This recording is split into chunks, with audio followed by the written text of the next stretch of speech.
All right.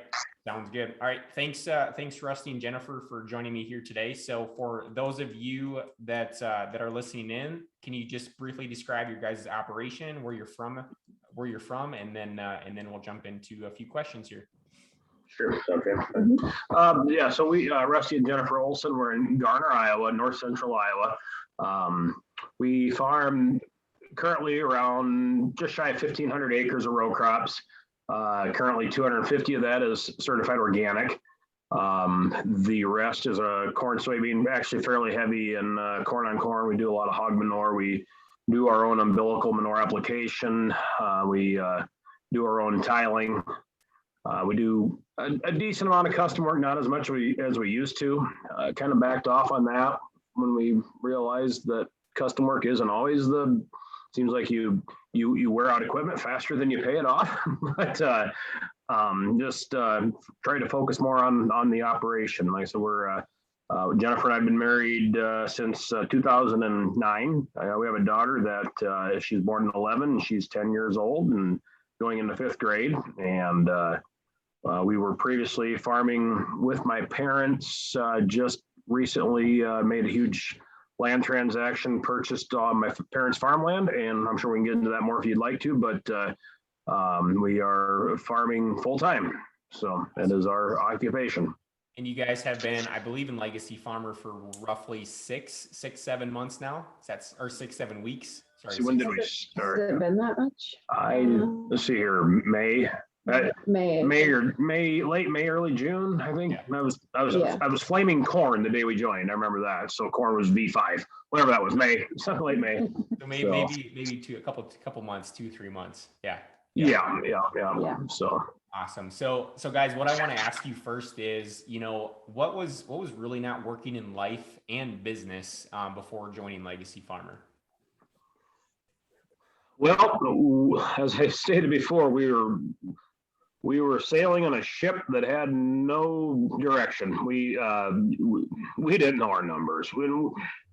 We didn't know what direction this farming operation was going. My parents could never really say exactly what they wanted to do. And I mean, they were not running the operation per se, where I was basically financing their portion of the operation through my bank. And that didn't work. We were handling all the inputs for them, and that wasn't working well because it was very hard. It was not that they didn't want to pay us back. It was just nobody kept track of the numbers well enough to know who owed each other what, and grain checks weren't getting deposited in the right accounts, and everything was just snowballing into an absolute disaster, where loans were getting rolled on the next year's operating. And the term, well, if we can just break even, was the most common phrase that came out of our mouths, and that was a struggle. I heard Jay say it once, if you say we're just going to break even, that's never the case, because you don't just break even. You've always got a loss. And just with some of the things about banking, like working with our bank and knowing your numbers, the cash flow, your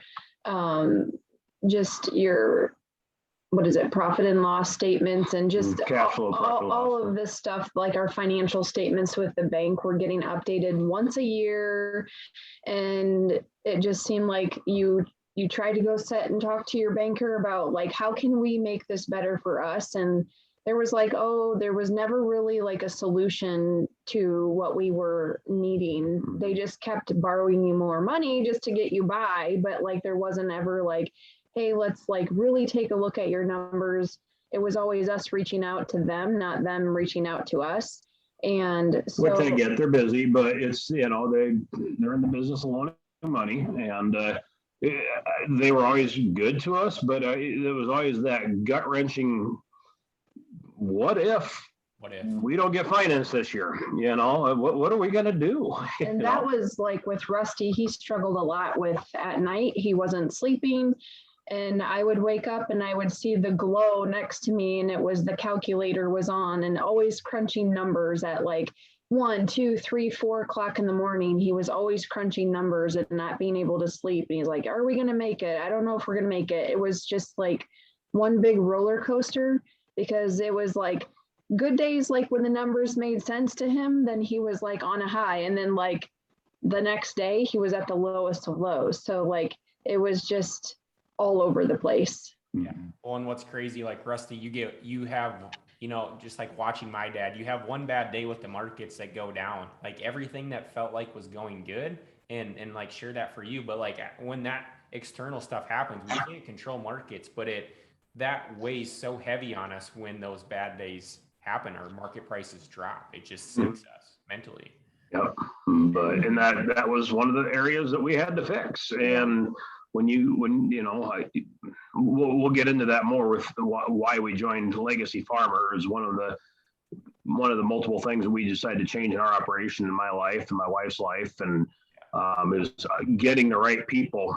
I mean, employ people that can help you, and it does. I'm not just talking about actual labor employees. I'm talking about people that can help you on the numbers side, your physical health, your mental health, your financial, and your just make life coaches. I mean, there's so many people that can help you out there if you just actually seek them out. The gal that I work with on grain marketing changed my whole outlook on grain marketing. I don't get worried when the market's on the downhill side. I try to figure out how to capture profits off of it. And that's what we do now. So we make money when we're not selling corn. That's got to be the plan. 100%. And just having a plan in place, right, is where a lot of farmers struggle at. Just kind of hoping and praying that things are going to work out, and that just doesn't work. So I want to kind of tie that into, so since coming into Legacy Farmer, what's really changed for you guys? Positive outlook. When I used to sit up, like my wife said, the glow, I'd sit there with that damn calculator on my phone, 3, 4 o'clock in the morning, just stewing over numbers and going over and over, because I didn't have anything written down. I just always had it in my head. And, you'd write it down on a piece of paper, then you lose a piece of paper, And now I've got this farm metrics on my phone, on my laptop, on my desktop, and I can click on any time because it's all on the Google, and I can pull it up anywhere I'm at, and I can adjust my numbers. We can adjust the cash flow. We can adjust as checks come in, operating note gets paid down, we adjust it, and I know exactly where I'm at. I love knowing what my debt to equity ratio is. I love knowing what my numbers are in that balance sheet and what my percentages are. And it gives me confidence. It gives me an understanding. I know that we're sitting very well on as far as our balance sheet looks, but when I can pull up my cash flow and say, hey, things are good. Yeah, okay, we better adjust this a little bit. It hasn't rained for a month. Okay, maybe you better take these bushels down a little bit, but the price is adjusting. So when you're sitting there, all you're doing is worrying about the grain markets are going up, but I don't have a crop to sell. Well, you got to put the numbers in there and look at it and say, okay, well, our bottom line hasn't changed. We're still good here. So that's the peace of mind that I have that keeps me moving every day. Yeah. Well, and it's been the truth and the facts of the numbers that we've talked about. Like the numbers are there. Like that is what it is, but it also gives you that part of the business, that certainty and that confidence, to where you know that you feel like you have the numbers taken care of, your position, so you can go out and produce at the highest level that you need to. You're not sitting there, like you said, laying awake at night trying to punch in the calculator. Is this going to work? Is this not going to work? Okay, this is the facts of where we're at today. Now, how can I go out, or how do I need to go out and produce to do that $200 to $300 to $400 an hour work? Like that's the real stuff that guys are stuck doing, the $15 to $20 an hour work themselves, because one, they're just, it keeps them away from the really, honestly, the anxiety and the unknowingness of their overall position. But just to feel like for once you have things taken care of, you have the numbers taken care of, know your position. Right. No, and you asked what another major perk of Legacy Farmer is, the network of people that are on here that are in. You're saying, we're in a little bit different position than several of the people that are on here. We kind of came in a little bit we made a lot of advancements on our farming operation, and we did a lot of had a lot of great things in the works before we joined Legacy Farmer. Legacy Farmer has helped direct some of our decisions and what we did, and moving forward with legality, setting up other corporations and stuff like that, which we're working on and planning our estate and life insurance policies. But just having that network, it's almost reassuring to me. And I shouldn't say it, it's hard to say this, but you hear other people's stories and say, dude, I've been there. I know what you're talking about. And you kind of just want to reach out and give them a hug or something, because I know what those days feel like, and you don't wish that on your worst enemy, But having that network where you can talk to people, and even I have bad days, we all have bad days, but it's kind of fun to sit in that boardroom chat and say, okay, I know what he's talking about, and let's not lie, it could happen again, So. I think it's also bringing out just being honest with yourself. Yes. Mm-hmm. Yeah. Because if you're not, then it just kind of snowballs into everything else, like knowing your numbers, but it's also like how you, even just like the training, the code. Yeah, like the code. And we still need to learn a little bit more about that. We just haven't had time, and we've been trying to make time, and that's something that we're looking forward to after harvest, like to really we've watched the videos and things like that, but like the thing that I see with Rusty too is like, I've always known him to go like 500 miles an hour and trying to put out like 20 different fires at one time. And now he's getting to be more organized, not only just with the metrics and like, but like he's kind of decluttering a lot of other things in his life that have like been beneficial from this and from like the podcast that Jace has done. And like, just like with the shop, like getting organized in your shop, like it's about getting organized and just taking care of yourself, but you also have to be honest with yourself too about things. And then onto the marriage side of it, like you have to really sit and talk and be honest and open to each other. We've talked more in the last 6 months than we have in the last 10 years, I would say. In our marriage, and talking about things, talking about our daughter, talking about our marriage, talking about this farm, our future plans, where do we see things going, and what our goals are. And listening to Jace's lessons and there, the learning part of it with like I really enjoy the code, the second part, the code. If you can't be honest with yourself, you can't be honest with anyone. That's really it opened my eyes up, is like, and I was happy when Jay said I was the same way. I was lying to people and lying to myself. I was too. Shit, I tried to make things look better than they were. They weren't. They were horrible. If you admit that, you can finally make a change. Yeah. Well, it's just how we've been taught and trained, growing up. It's no different than, my dad or the way I was brought up. It was just, that's kind of the structure we were born and raised into. But like, it's just a problem. Like, if you're not truthful with yourself, you're living in this fantasy land, and no one's like, the reason for the network too to be created is to create that space, to create the conversation of what is your truth, or talk about the real and raw problems, where you can't just go to your neighbor, you can't go to your friends to talk about the real and raw financial things. That was the biggest thing for me. Like, I didn't find a way to do it. You're always worried, like in this whole with agriculture and everything, because I wasn't from an agriculture family. So like how cutthroat of a business, like with letting your neighbors know what you're doing, and just like cash rent and like renting ground, and like you don't want your neighbors knowing your problems, because then they're just going to go and tell everybody else. And so now you try to work through that and, make them come up to you and say, hey, what are you doing? Like, make them interested in what you're doing, because you're doing something different and you're succeeding at it is going to make other people want to know what you're doing. 100%. If you're always telling them that you're succeeding, then they just know that you're trying to make it look better than it is. Right. Honestly. So keep them in suspicion. Guys, true. Like, we're almost our own worst enemy when it comes to this, because it honestly comes down to this comparison game of each other. Newer combine, newer pickups, and it's just, yes, we go back, honest, and it's truthful. Okay, we almost go behind each other's back to talk about, okay, this is what this guy is doing, or he's struggling, and really pick out our weak points within each other. It's sad, but it's true. Mm-hmm. If you have a partner or have somebody that's truly on your back in your farming operation today that you can share something with and know that you're fighting like together, that's rare. Like I didn't have any of that back home, and I don't see that.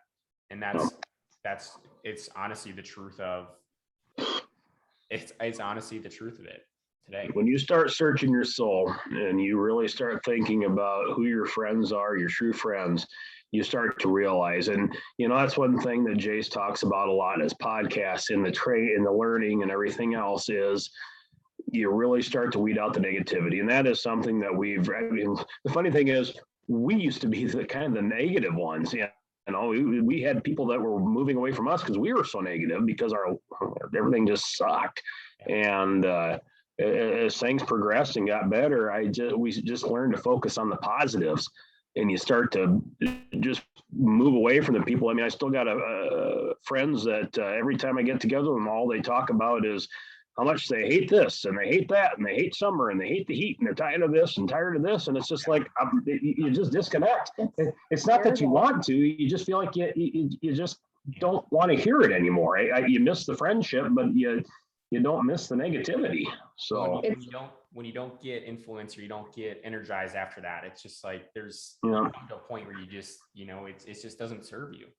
Well, and it really the mindset, like all the things about the mindset, that is a huge thing, like with all of this, because like with anything, if you're not in the mindset to make a difference, or if you're only going to go halfway, you're not going to complete it. So you have to really mentally prepare to want to do better for yourself, for your family, and for, your legacy to continue on. Otherwise, it's just, not going to happen. But like with the negativity too, we, with just in friendships and things, like I kind of started working on my mindset a little bit before Rusty did, just because I was trying to like see what I could do to help him when he was low. And I'm just like starting to point out conversations to him. I'm like, did you just listen to this conversation with your friend? I'm like, there was nothing positive that came out of that conversation.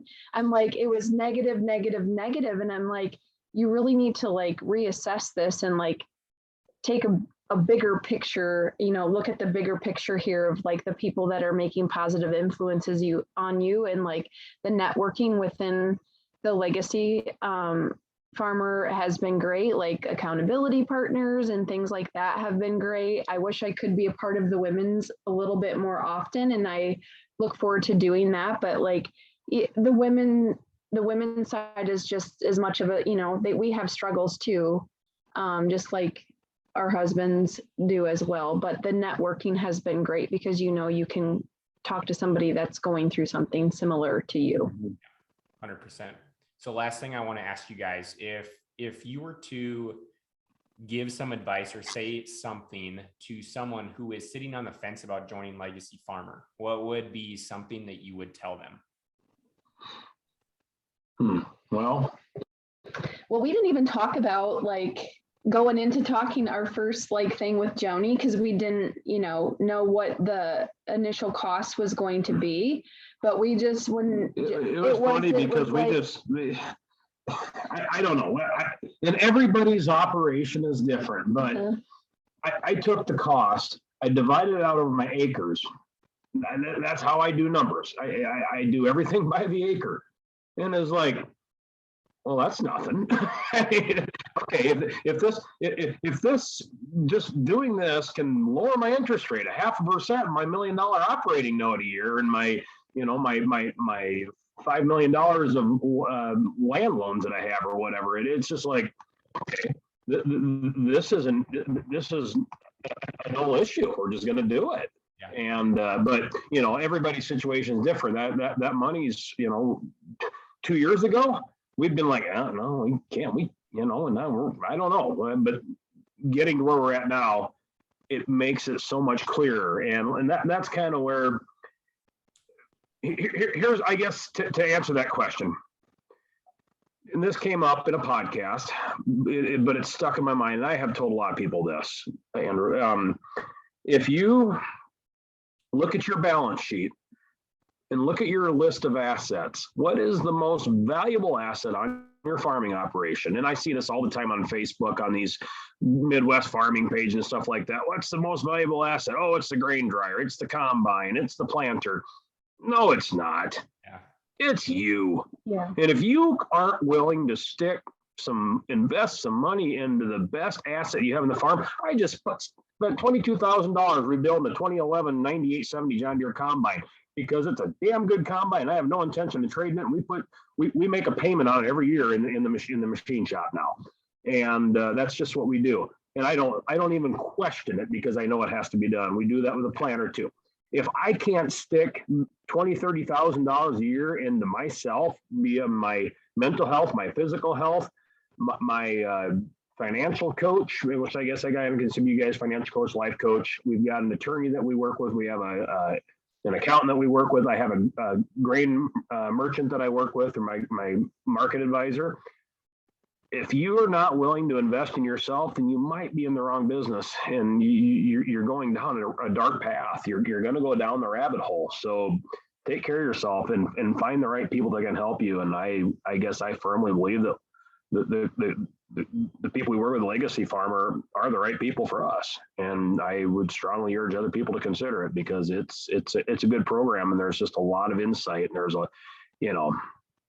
what you said there about you making yourself the greatest asset. Like, we've been taught and trained not to ever invest money into ourselves, never take care of ourselves. We talked today on the boardroom call about taking care of our body, and different areas of that. But until you're willing to commit to yourself and commit to your own future, because if you think about it, you're the one who produces, you're the one who goes out and produces the business. And if you can't go out and produce at the highest level that would be possible, you are leaving hundreds of thousands of dollars on the table, because you're the one that has to go out and get it, right? You're the one who's going to be able to produce or make the connections, work the way that you need to with whatever that might be, right? Yep. But you have to be the one, and nailed it perfectly with that. Yeah. Well, like I said, you don't question payroll when you pay your labor. You don't question the maintenance bills when you're fixing equipment. It's another line item expense, as far as I'm concerned, for our operation. It's just part of our structure now, and it's fine. I don't even. It's not even a mindset. I mean, it's not even a concern anymore. So it's a good program. You guys have a great program. I'm really looking forward to some of the things that are coming out in the future with the software you guys are starting to roll out. I'm assuming it's still in beta form, and it's going to be a little while before we see the actual program, but I'm optimistic about it. It's what we're looking for. So 100%. All right, guys. Awesome. Well, thank you both for taking the time today to share your experiences in Legacy Farmer. Well, thank you. Appreciate the help. Awesome.